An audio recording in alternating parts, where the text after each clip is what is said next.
ជំរាបសួរសួស្តីបងប្អូនទាំងគ្នាជួបជាមួយខ្ញុំទៀតហើយវីដេអូនេះគឺខ្ញុំមកធ្វើការនៅក្នុងរោង strawberry ទៀតហើយបងប្អូនហើយបងប្អូនជាច្រើនបានមើលវីដេអូនេះហើយបើគាត់ជាថាលេបទឹកមាត់ទៀតហើយឃើញខ្ញុំញ៉ាំតំណងអីចឹងបងប្អូនអធិស្ឋានផងដោយសារតែធ្វើមិនទេបងប្អូនខ្ញុំធ្វើខាងហ្នឹងគឺខ្ញុំបានញ៉ាំអីចឹងណាបើសិនជាខ្ញុំទៅបេះបន្លែគឺអត់បានញ៉ាំទេ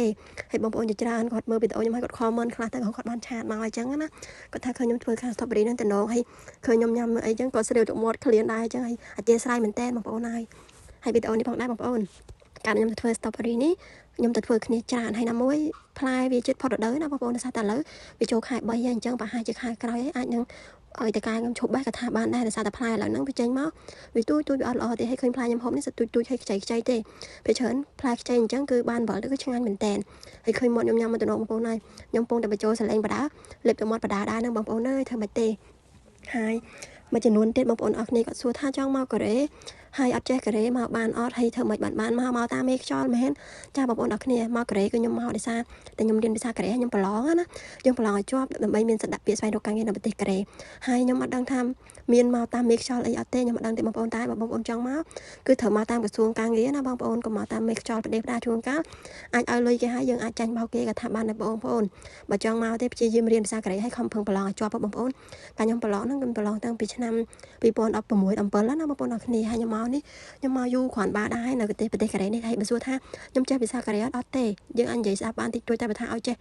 បោះក្បាយគឺអត់ទេបងប្អូនអរគ្នាតែពេលដែលយើងរៀនភាសាកូរ៉េយើងរៀនអត់តែយើងចេះអានចេះស្ដាប់យើងអាចប្រឡងមានសមត្ថភាពប្រឡងជាប់មានឱកាសបានដាក់ពាក្យគឺយើងអាចមានសិទ្ធិបានមកឲ្យបងប្អូនអរគ្នាឲ្យតែយើងធ្វើតកែណាមួយដែលបានរើសយើងមកធ្វើជាពលកររបស់គាត់អញ្ចឹងណាបងប្អូនអរគ្នាអញ្ចឹងបងប្អូនបើចង់រៀនចាប់ផ្ដើមរៀនទៅហើយកុំគិតថាមកកូរ៉េមកតាមមេខ្យល់អីចឹងណាបងប្អូនអរគ្នាគឺមកតាមក្រសួងទេហើយណាមួយយើងមកនេះគឺយើងមិនច្បាប់មានអីត្រឹមត្រូវបងប្អូនបងប្អូនបងអីជាប្រចាំឆ្នាំដូចគ្នាអញ្ចឹងបងប្អូនគាត់ចង់ដឹងព័ត៌មានពាក់ព័ន្ធជាមួយពលករអីផ្សេងទៀតអាចឆាតសួរបានណាជួបគ្នាវីដេអូក្រោយបាយបងប្អូនអរគ្នាអរគុណច្រើនបងប្អូនអរគ្នានេះញ៉ាំស្ទ្រូប៊េរីអត់សូវល្អផ្លែទូចៗនេះតែឆ្ងាញ់ផ្លែនោះយើងច្រើនណាស់តែទូចពេក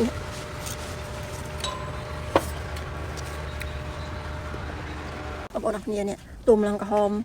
ឡើងដល់ក្បាលវាចេះដឹងតែផ្អែមមកហើយវិញឡើងក្អប់ហ្មងហើយដឹងតែផ្អែមមកចាំមើលផ្អែមមកទុំអញ្ចឹងផ្អែមមកក្អប់ទៀត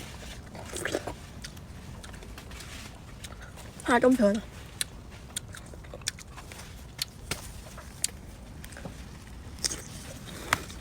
បងប្អូនអរគ្នាផ្លែធំចេះតែកាខ្ញុំក៏អត់ហូបទេគាត់ហូបអត់ទូចគេបងប្អូនតែខ្ញុំអត់ទូចចឹងខ្ញុំអត់ហូបទេអានេះខ្ញុំរៀបពីអាកេសស្នោខាងក្រោយខ្ញុំនេះវាសល់អញ្ចឹង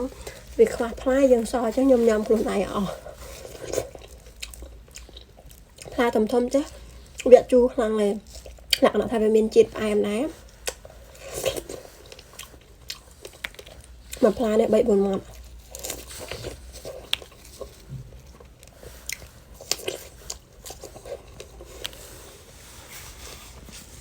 មើលថយបងប្អូន